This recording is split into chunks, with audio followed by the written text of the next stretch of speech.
నిరంతర వార్తా స్రవంతి టీవీ9 చూస్తూ ఉండండి. ఇప్పుడు మీకు ఒక బ్రేకింగ్ న్యూస్. సంక్రాంతికి రిలీజ్ అయిన అన్ని సినిమాలు సూపర్ హిట్ అయ్యాయి అని చెప్పి ప్రేక్షకులు చాలా ఆనందంగా ఉన్నారు. అలాగే ప్రజలు కూడా అన్ని సినిమాలకి బ్రహ్మరథం పడుతున్నారు. మరి థియేటర్ల దగ్గర నుంచి స్పందన ఎలా ఉందో మన దీప్తి గారిని అడుగుదాం. దీప్తి గారు. రైట్ పృథ్వీ, మనకు తెలుసు సంక్రాంతికి చాలా సినిమాలు రిలీజ్ అయ్యాయని, కానీ ప్రేక్షకులు హాల్స్ దగ్గరే కాదు ఎందుకో విజయవాడ డిస్ట్రిక్ట్ జైలు దగ్గర ఎక్కువ గుమ్ము కొడుతున్నారన్నది తాజా సమాచారం ప్రకారం వచ్చిన information.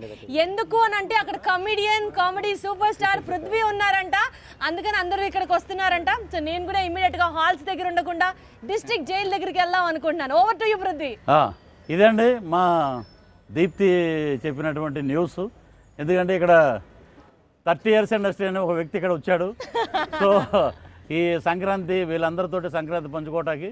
So over to studio. Thank you. Great spirit sir.